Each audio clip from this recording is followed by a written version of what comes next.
Hey y'all, welcome to a Yao Guang guide. In today's video, I will be explaining how to build the best Yao Guang possible.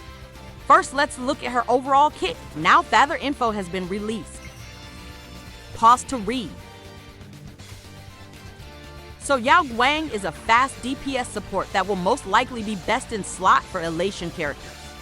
Her biggest value resides in her ultimate, in which she can get a free AHA instant with 20 punchlines. Not only that, but she also gives a team-wide 20p in raise to everyone for 3 turns, which is very strong considering that it lasts basically forever. But there's a catch because Yao Guang seems interested in competing with Cyrene for the longest ultimate to build in the entire game, with a whopping 180 energy to activate. And of course, Hoyoverse fixes the damn issue in her Lightcone, which has an insane value. Pause to read. So not only does it provide high crit values to the whole team, but also speed and energy recharge for Yao Guang. If you saw my previous video, you probably already know that her Lightcone obliterates her E1. It's a Hyacine situation all over again.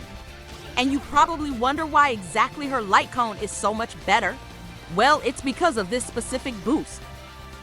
And also the speed calculations on the AHA instant. Basically, this Lightcone allows AHA to take 2 turns in 1 cycle, which is absolutely insane, to the point where even the huge boosts on her E1 can't keep up with. Also, due to the AHA, damage calculations to 20 AHA instants are way better than 140 AHA instant due to the energy recharge. This Lightcone also allows Yao Guang to get 1 to 2 additional ultimates within the same action value than without her S1. So now let's get more in depth on this subject with the builds. As it was already teased, there are 2 new Relic sets in 4.0.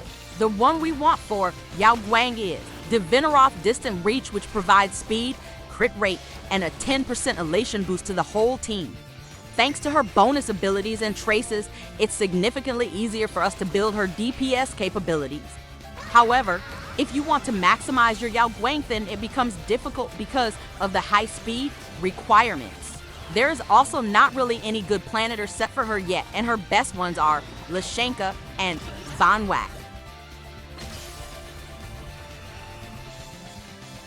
So for now, the 2 AHA instants in 1 cycle are locked behind Yao Guang's S1.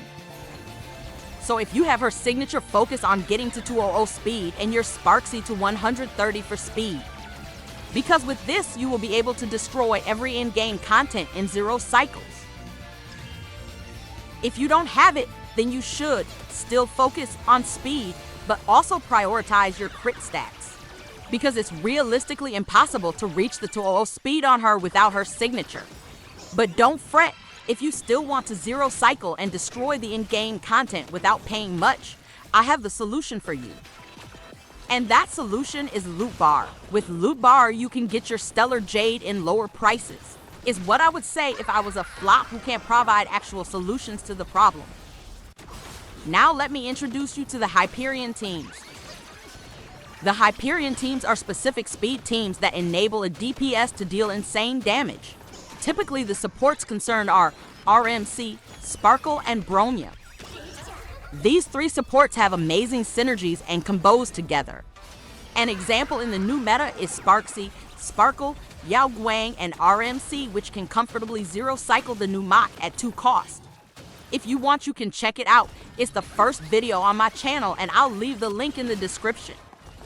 Next video will be using that same Hyperion team to nearly 0 cycle the new Pure Fiction at 2 costs. I will also try to make the builds reasonable, as y'all rightfully told me that the builds were too hard to reach. After that, there's going to be an in-depth of all of the teams you can do with the new elation characters. Anyways, if you stayed all the way through the video, thank you. It means a lot for a new creator like me. See you on the next video. Bye.